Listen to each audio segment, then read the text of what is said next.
আসসালামু আলাইকুম ভিউয়ার্স, চলে এসেছি নতুন একটি ব্লগ নিয়ে। আজকে আমি ঘর সাজাবো আর সাজাবো কুঞ্জ। আপনারা সবাই জানেন, যারা আমার প্রিভিয়াসলি ব্লগগুলো দেখেছেন জানেন আমার মেয়ের মুখে ভাতের ফাংশন আজকে। আর সেখানে আজকে আমরা সেই বাংলাদেশে যেভাবে আগে সাজানো হতো কাগজের ফুল, সেই 90s to 80 সালে যেভাবে সাজানো হতো সেই রকমের একটা সাজ দেব। আর আমি এখন ডলার ট্রি থেকে নিয়ে এসেছি প্রপসগুলো। এখন আমি সেগুলোকে ইউজ করব। এই ফুলগুলো কাটা আছে, শুধু প্রসেস করতে হবে। আর এই ফুলগুলো প্রসেস করতে আসলে অনেক টাইম কনজিউমিং, আর তাই আমি চেষ্টা করবো অল্প অল্প আপনাদের সাথে শেয়ার করার জন্য। চলে আসুন দেখে নেই আমি কিভাবে আজকে কাগজের ফুল দিয়ে ঘর সাজাচ্ছি। আমার ইচ্ছে ছিল রঙিন কাগজ দিয়ে ঘরটাকে খুব সুন্দর করে সাজাবো, তবে চেষ্টা করছি যতটুকু পারি। আর আসলে আমি যেভাবে চেয়েছিলাম সেভাবে আজ সম্ভব হবে না, আমার হাতে সময় কম আর আমার এখনও অনেক হাতের কাজ বাকি। তাই যতটুকু পারছি সাধ্যমতো চেষ্টা করে যাচ্ছি যাতে করে এই প্রোগ্রামটা সুন্দর হয়। ভিউয়ার্স, আপনারা দেখতে পাচ্ছেন একটা ফুল তৈরি করতে কতটা সময় লাগছে। আমার মনে হয় আজকের পুরো দিনটা এইভাবে চলে যাবে। আপনারা দেখতে পারলেন আমি একটা ফুল তৈরি করেছি। এভাবে প্রতিটা ফুল আমি তৈরি করে নেব। এভাবে আমাকে প্রায় 15 থেকে 16টা কাগজের ফুলের মালা আমাকে তৈরি করতে হবে। তারপর আমি খুব সহজেই দেখে নেবেন আমি কিভাবে একটা কুঞ্জ তৈরি করি, যেখানে আমার মেয়ের ফটোশ্যুট করব। আমার মতো যারা আমার ফ্রেন্ডস এবং ফ্যামিলির সবাই এক্সাইটেড আছেন আমার মেয়েকে বউ সাজে দেখার জন্য, তারা আসলে অপেক্ষা করতে থাকুন আর দেখতে থাকুন আমার সম্পূর্ণ ব্লগটা। আশা করি আপনারা দেখতে পারবেন আমার মেয়েকে বউ সাজে কেমন লাগে। আশা করি আপনাদের ভালো লাগবে। আর এখন আমি হাত দিয়ে একটা প্লে কার্ড তৈরি করে নিচ্ছি, যেখানে লিখে নিচ্ছি আমার মেয়ের নাম ইলহাম। আপনারা দেখতে পাচ্ছেন ইলহামের মুখে ভাত। আমি চেষ্টা করছি একটু বাঙালিয়ানা সব কিছু রাখার জন্য। আশা করি আপনাদের সবাই ভালো লাগবে। হাতের লেখা শেষ হয়ে গেছে, আমি এখন চারপাশটা একটু ডেকোরেশন করে নিচ্ছি। ভিউয়ার্স, আমার ফ্রেন্ডস এবং ফ্যামিলির অনেকেই জানতে চেয়েছিলেন ইলহাম নামের মিনিং কি। আজকে আমি শেয়ার করছি এই নামের মিনিংটা কি। ইলহাম মানে হচ্ছে ইন্সপিরেশন অথবা অনুপ্রেরণা। আর আমি আমার মাধ্যমে যাতে করে কিছুটা হলেও ইন্সপিরেশন পায় আমার মেয়ে, সেজন্যই আমি আমার ব্লগ করা শুরু করেছিলাম। আমি আমার প্রথম ব্লগে আপনাদেরকে আমি বলেছিলাম। আর আশা করি ভবিষ্যতে আমার এই ব্লগগুলো দেখে একটু হলেও যাতে করে আমার মেয়ে ইন্সপিরেশন পায়, আর পাবে ইনশাআল্লাহ। আপনারা ততক্ষণ পর্যন্ত আমাকে সাপোর্ট করতে থাকুন, আমি যাতে আমার ব্লগগুলোকে কন্টিনিউ করতে পারি আর আমার ছোটোখাটো প্রতিভাগুলোকে অল্প হলেও শেয়ার করতে পারি আপনাদের সাথে। আর ভবিষ্যতে যাতে করে আমার মেয়েও সেই ব্লগগুলো দেখতে পায়। আমার ছোটোবেলা থেকে কিছু আঁকাআঁকির শখ ছিল। আর বিশেষ করে যখন আমি আলপনা আঁকতাম, ঈদ আসলে আমাদের রাস্তার চারপাশ যখন আমি আলপনা দিয়ে সাজাতাম, অনেক ভালো লাগতো। আমরা বাড়ির সবাই মিলে, আর অনেকে আমাকে হেল্প করতো, তখন কিন্তু অনেক মজা হতো। এখনকার ঈদ আসলে আমেরিকাতে এসে সেরকম আর এনজয় করা হয় না। আসলে সেই দিনগুলো এখন খুব বেশি মিস করি। আসলে বড় হওয়ার সাথে সাথে অনেক কিছুই চেঞ্জ হয়ে যায়, অনেক ফিলিংসেরও চেঞ্জ হয়ে যায়। সেগুলো আসলে বাস্তবতার সাথে আমাদেরকে মেনে নিতে হয়, আর মেনে নেওয়াই ভালো। ভিউয়ার্স, আমার লেখাটা কালারফুল করা শেষ। এখন আমি বোর্ডের চারপাশটায় একটা ফ্রেম দিয়ে দিচ্ছি, চারপাশটাকে একটু ডেকোরেশন করে নিচ্ছি সুন্দর করে। আর এই প্লেন সাদাটা দেখতে তেমন একটা ভালো লাগছে না। আমি এখন এখানে ফুল, লতা পাতা এরকম একটা ডিজাইন দিয়ে একটু সুন্দর করার চেষ্টা করব। এই প্রসেসগুলো আসলে অনেক লম্বা। আমি চেষ্টা করেছি যতটুকু সহজ, সুন্দর এবং শর্টভাবে আপনাদের সামনে প্রেজেন্ট করার। এখন আমি ফুল, লতা পাতাকে একটু কালারফুল করে নিচ্ছি, যাতে করে বোর্ডটার ডেকোরেশনটা দেখতে অনেক সুন্দর লাগে। আমার কাছে দেখতে মোটামুটি কিছুটা হলেও ভালো লাগছে। আপনাদের কেমন লাগছে ভিউয়ার্স, কমেন্ট বক্সে কমেন্ট করে জানাবেন। আশা করি আমার পছন্দটা আপনাদেরও পছন্দ হয়েছে। আমার বোর্ড ডেকোরেশন শেষ। এখন আপনারা দেখতে পাচ্ছেন আমি কাগজের মালাগুলোকে ফ্লোরের মাঝে বিছিয়ে রেখেছি। আমি এখন একটা রিংয়ের মধ্যে ওগুলাকে হ্যাং করে নেব, যাতে করে আমি আমার সিলিংয়ের সাথে ডাবল সাইডেড টেপ দিয়ে ভালো করে লাগিয়ে নিতে পারি। আমি প্রথমে কাগজের ফুলগুলোকে ফ্লোরের মাঝে ভালো করে স্ট্রেট করে রেখে দিয়েছি, যাতে করে একটা আরেকটার সাথে পেঁচে না যায়।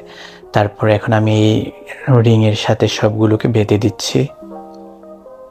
আমার সবগুলো ফুলের মালা বাঁধা শেষ হয়ে গেলে আমি সিলিংয়ের সাথে লাগিয়ে দেব।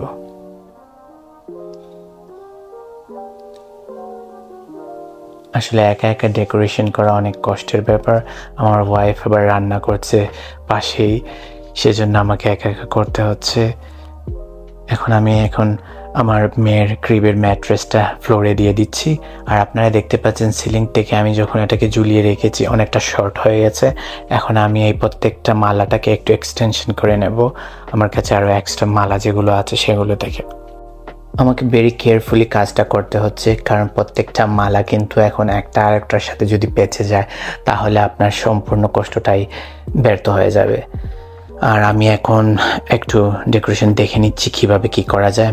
এখন আপনারা দেখতে পাচ্ছেন আমি প্রত্যেকটা মালাকে একটু দূরে দূরে রেখেছি প্রথমে, আর এখন আমি একটু ম্যাট্রেসের সাথে অ্যাটাচড করে নিচ্ছি।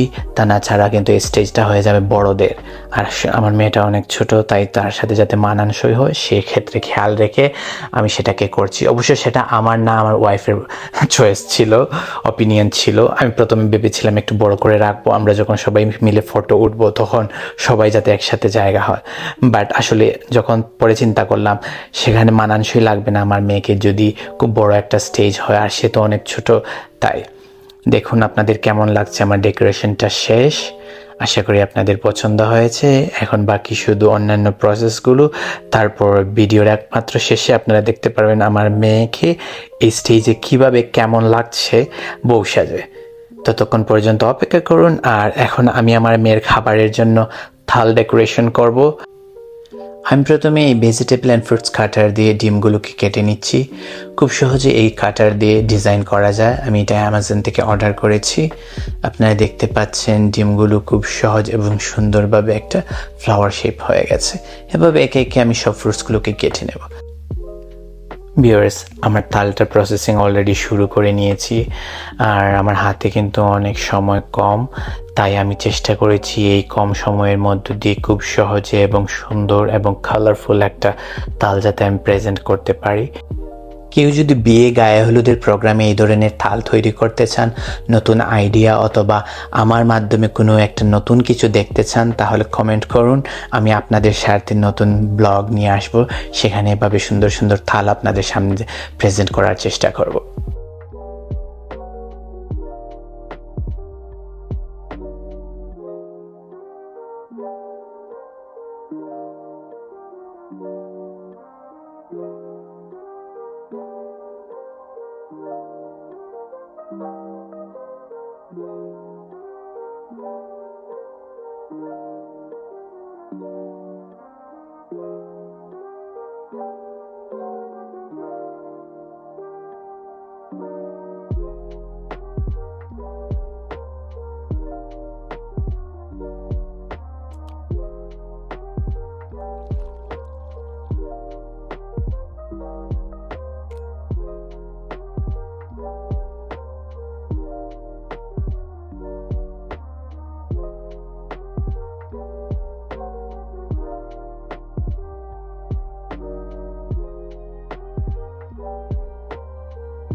ভিউয়ার্স, দেখে নিন খুব সহজে খুব সুন্দরভাবে আমি এই থালটা তৈরি করেছি।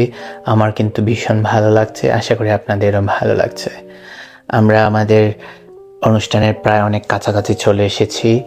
এখন আমরা স্টার্টারের জন্য রেখেছি দেশীয় চটপটি। গেস্ট আসার পর প্রথমে আমরা চটপটি সার্ভ করব, আর সাথে সার্ভ করব ম্যাঙ্গো লাচ্ছি।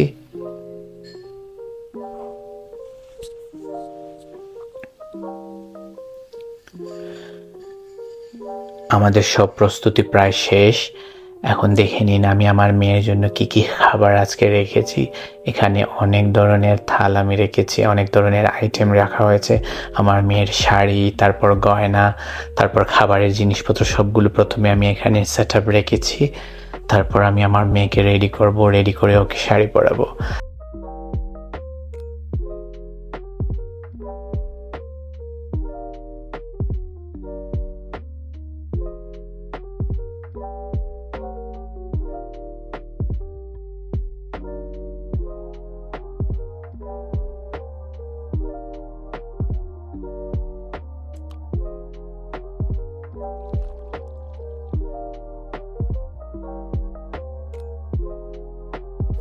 আমাদের গেস্টের জন্য টেবিল সেট আপ করা হয়েছে বেসমেন্টে। সেখানে আমরা খাবারের ব্যবস্থা করেছি। এখানে বুফে সিস্টেমে আমরা রেখেছি সব খাবার, যার যে ধরনের ইচ্ছা খাবার সেখান থেকে নিজেরা পরিবেশন করবে। ভিউয়ার্স, আপনারা দেখে নিন আজকে আমরা কি কি আইটেম তৈরি করলাম। আমরা কোয়েল পাখি দিয়ে রোস্ট করেছি, তারপর পোলাও করেছি, গরুর মাংস দিয়ে আলু করেছি, রুই মাছ দিয়ে ভাজি করেছি, তারপর মূলার চাটনি করেছি, তারপর আমরা করেছি বালাচাং শুটকি, আর করেছি চিকেন কারি, আর করেছি টমেটো খাট্টা, তারপর পায়েস করা হয়েছে, আচারি বেগুন করা হয়েছে, পাঁচমিশালি ছোটো মাছের তরকারি, তারপর কলিজা বুনা, তারপর মুড়িকণ্ঠ। আরও আমাদের কিছু আইটেম এখনও অ্যাড করার বাকি আছে। সর্ষে বাপা চিংড়ি। আমরা প্রথমে গেস্টদের খাবার সার্ভ করব, তারপর আমার মেয়ের মুখে ভাত দেব আর ফটোশ্যুট করব। তার আগে আপনাদেরকে বলে রাখি, যারা আমার চ্যানেলটাকে এখনও পর্যন্ত সাবস্ক্রাইব করেননি প্লিজ সাবস্ক্রাইব করে নিন, লাইক, কমেন্ট এবং শেয়ার করতে ভুলবেন না। আর নতুন ব্লগ পেতে হলে বেল আইকনেও ক্লিক করতে ভুলবেন না। ব্লগটা শেষ হওয়ার আগে দেখে নিন আমি কিভাবে আমার মেয়েকে বউ সাজালাম। আশা করি আপনাদের ভালো লেগেছে। আর নতুন ব্লগ পাওয়ার আগ পর্যন্ত আপনারা ভালো থাকুন, সুস্থ থাকুন। আসসালামু আলাইকুম।